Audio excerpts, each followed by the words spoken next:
బొజ్జ దశరథరామరెడ్డి, అధ్యక్షుడు రాయలసీమ సాగునీటి సాధన సమితి. శ్రీశైలం రిజర్వాయర్ నుండి రాయలసీమకు ఇటు పోతిరెడ్డిపాడు ద్వారా మల్యాల ఎత్తిపోతల పథకం ద్వారా నీళ్ళు ఇవ్వాలని ప్రభుత్వం నిర్ణయం తీసుకోవడాన్ని స్వాగతిస్తూ ఉన్నాం. ఈ సంవత్సరం రాయలసీమలో తీవ్రమైన ఇబ్బందులు ఎదుర్కొంటోంది. దీనికి ప్రధానంగా 2 కారణాలు. ఒకటి, గత సంవత్సరం 2000 టీఎంసీల పైన నీళ్లు వచ్చినప్పటికీ కూడా శ్రీశైలం రిజర్వాయర్కు జల సంరక్షణ చేపట్టకపోవడం, రాయలసీమ నీటి హక్కులను గౌరవించకపోవడం, లేదా పోతిరెడ్డిపాడు నుండి మరగచెర్ల నుండి కూడా 44,000 క్యూసెక్కుల సామర్థ్యానికి కావాల్సిన నిర్మాణాలు ఉన్నప్పటికీ కూడా అక్కడి నుండి వివిధ ప్రాజెక్టులకు అటు తెలుగుగంగకు కానీ, ఎస్ఆర్బీసీకి కానీ, గాలినగర్కి కానీ తీసుకుపోయే కాలువల్లో ఉన్న చిన్న చిన్న అడ్డంకులు తొలగించలేకపోవడం వల్ల మనకు కావాల్సిన సామర్థ్యంలో నీళ్లను రిజర్వాయర్లో నిలబెట్టుకోలేని పరిస్థితి మనకు ఒకవైపు తలెత్తింది.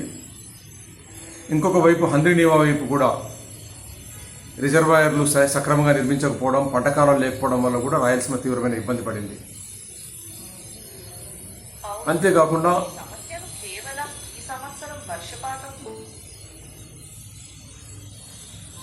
అంతేకాకుండా నీటినంతా కూడా విద్యుత్ ఉత్పత్తి పేరుతో కిందికి తీసుకుపోవడంతో కూడా శ్రీశైలంలో పెట్టవలసిన క్యారియర్ రిజర్వ్లు కూడా పెట్టకపోవడం వల్ల ఎల్లోనో ఇలాంటి సంవత్సరంలో ఆ నీటిని వాడుకొని కొంచెం గొంతు తడుపుకోవడానికి, చచ్చిపోతున్న ఆర్దడి పైరులను బతికించడానికి కూడా అవకాశం లేకుండా పాలకులు చేశారు. ఏది ఏమైనప్పటికీ ఈ సంవత్సరం ప్రకృతి కనికరించి శ్రీశైలంలోకి నీళ్లు రావడం, ఆ నీటిని విడుదల చేయాలని చెప్పి రాయలసీమ సాగునీటి సాధన సమితి పెద్ద ఎత్తున గత వారం రోజుల్లో కార్యక్రమాలు చేపట్టిన దానికి మీరు స్పందించినందుకు మీకు ధన్యవాదాలు తెలియజేస్తూ ఉన్నాం. ఇదే సందర్భంలోనే కృష్ణానది ఎండిపోయింది అని ఒక ప్రచారం చేస్తున్న నేపథ్యంలో, అయ్యా, కృష్ణానది ఎండిపోలేదు, ప్రకృతి ఎప్పుడు కూడా ఒకటే విధంగా స్పందించదు. బచావత్ కూడా ట్రిబ్యునల్ కూడా నీటి పంపకం చేస్తున్నప్పుడు 75% సంవత్సరాల్లో లభించే నీటిని ఆధారంగానే చేశారు. అదేవిధంగానే కృష్ణా జలాలు లభిస్తూ ఉన్నాయి. ప్రధానంగా ప్రభుత్వం చేయవలసింది, కృష్ణానది ఎండిపోయింది కాబట్టి గోదావరి మరగచెర్ల తీసుకొస్తామనో లేకుంటే రాయలసీమ ఎత్తిపోతల పథకం పెడతామనేది కాదు. ముందు జల సంరక్షణ చేస్తూ శ్రీశైలం ప్రాజెక్టు విధి విధానాలను అమలు చేస్తూ ఉన్న నిర్మాణాలన్నింటినీ కూడా సక్రమంగా పూర్తి చేసి వరదొచ్చినప్పుడు నీళ్లు నిలబెట్టుకునే కార్యక్రమాలు చేపట్టాల్సిన అవసరం ఉంటే దాన్ని పక్కన పెట్టేసి కాంట్రాక్టర్లకు మేలు చేసే కార్యక్రమాలు చేపట్టుకుంటూ ప్రజలను తప్పుడుదోవ పట్టించే కార్యక్రమాలను ప్రధాన అధికార ప్రతిపక్ష పార్టీలు చేపడుతున్న సందర్భం చాలా బాధాకరం.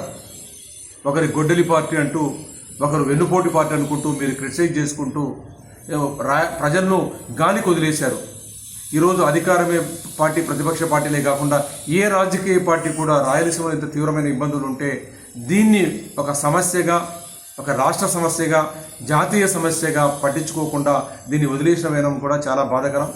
ఈ నేపథ్యంలో రాజకీయ పార్టీలన్నీ విఫలమైన నేపథ్యంలో రాయలసీమ సాగునీటి సాధన సమితి గత వారం రోజులుగా అనేక కార్యక్రమాలు చేపట్టింది. శ్రీశైలంలో ఉన్న హక్కుల గురించి వివరించింది, ప్రకృతి ఏ విధంగా కనకరిస్తుందో చెప్పింది, జల సంరక్షణ ఏ విధంగా చేయాలో చెప్పింది. అదేవిధంగానే కృష్ణా డెల్టాకి ఈరోజు శ్రీశైలం మీద ఆధారపడాల్సిన అవసరం లేదు అన్న విషయాన్ని కూడా చాలా స్పష్టంగా చెప్పింది.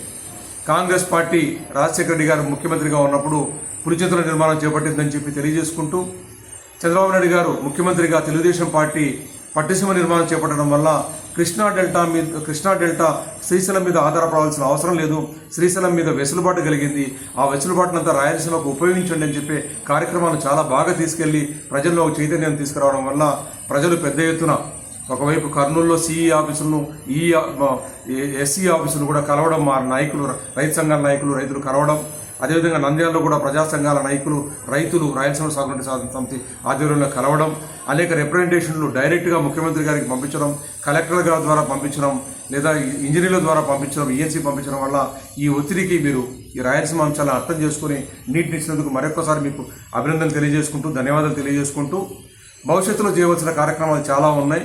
నీరు బాగా వచ్చినప్పుడు కూడా రాయలసీమ నీరు తీసుకోవాలనుకుంటే ఏవైతే పెండింగ్ పోతిరెడ్డిపాడు నుండి 30 రోజుల్లో 120 టీమ్స్లు తీసుకోవడానికి కావాల్సిన నిర్మాణాలు ఒక 200 కోట్లు 300 కోట్లు ఖర్చు పెడితే అయిపోయే పనులను చేపట్టకుండా మీరు వేల కోట్ల రూపాయలు కుందు నది వెడల్పంటూ నీటిని దాంట్లో అంటే డబ్బునంతా కుందు నదిలో కలిపేసే కార్యక్రమం చేపడుతున్నారు. అంటే ఇవన్నీ కాంట్రాక్టర్ల కోసం చేసే కార్యక్రమాలుగా ప్రజలందరూ భావిస్తున్న నేపథ్యంలో కాంట్రాక్టర్ల కోసం కాకుండా ప్రజల కోసం, రైతాంగం కోసం కార్యక్రమాలు చేపట్టడానికి మేము ఎదుగుతున్నాం. అదేవిధంగా కేసీ కెనాల్ ఈరోజు చాలా దీన పరిస్థితిలో ఉంది. కేసీ కెనాల్ పరిరక్షించుకోవాలంటే గుండ్రేవల రిజర్వాయర్ నిర్మాణం తప్పనిసరి అనేది ఒకటి మీ ముందు ఉంచుతున్నాం. అదేవిధంగా హంద్రీనివాకు కూడా 45 రోజుల్లో 60 టీఎంసీలు నీళ్లు తీసుకోవాల్సి ఉంటే ఆ కాలువ సామర్థ్యాన్ని పెంచుకోవాలి.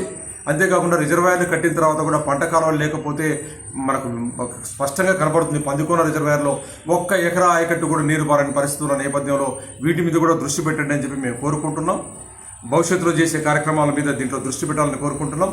అంతేకాకుండా ఈరోజు శ్రీశైలం రిజర్వాయరు అందరికీ కీలకంగా మారింది. ఈరోజు రాయలసీమకు కానీ, ఇటు నాగార్జున ఆయకట్టుకు కానీ, లేదా ఇటు తెలంగాణకు కానీ అలాంటి శ్రీశైలం రిజర్వాయర్ను రక్షించుకోకుండా దాంట్లో పూడిక చేరిపోతూ దాని సామర్థ్యం తగ్గిపోతే ఎవరికీ పనికి రాకుండా అయిపోతుంది.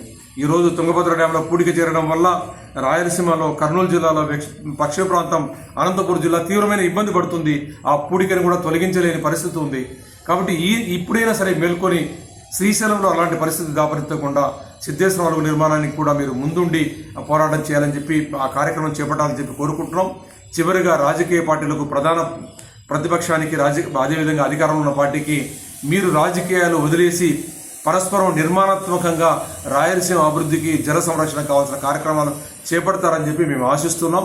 అదేవిధంగా అన్ని రాజకీయ పార్టీలు కూడా రాయలసీమ అంశాన్ని కూడా అంటే బతుకుతెరువు సమస్యగా, తాగునీటి సమస్యగా, దప్పిక సమస్యగా, ఆర్దడి పైరులను బతికించే సమస్యగా కూడా ఉన్న నేపథ్యంలో అన్ని రాజకీయ పార్టీలు కూడా రాయలసీమ భాషను కూడా నిలబడాలని కోరుకుంటున్నాం. ఒక కీలకమైన అంశాన్ని కూడా మీకు చెప్పదలుచుకున్నాం. ఈరోజు ఆంధ్రప్రదేశ్లో కాదు, భారతదేశ వ్యాప్తంగా మీరు ఇష్టంగా తినే బియ్యాన్నంతా కూడా రాయలసీమలో పండిస్తున్నాం. కోస్తా ప్రాంతంలో పండించే బియ్యం అంతా కూడా ఎగుమతి జరుగుతూ ఉంది. వేరే దేశాలకు ఎగుమతి జరుగుతుందంటే నీటిని ఎగుమతి చేస్తున్నారు. మనం ఇక్కడ పండించింది మన ఇష్టపడే బియ్యాన్ని పండించుకుంటున్న ప్రాంతంలో రాయలసీమ అంశాన్ని ఒక జాతీయ సమస్యగా గుర్తించి రాయలసీమ బాసటగా అన్ని రాజకీయ పార్టీలు నిలబడాలని చెప్పి ఈ సందర్భంగా అప్పీల్ చేస్తున్నాం. జై రాయలసీమ, జై జై రాయలసీమ.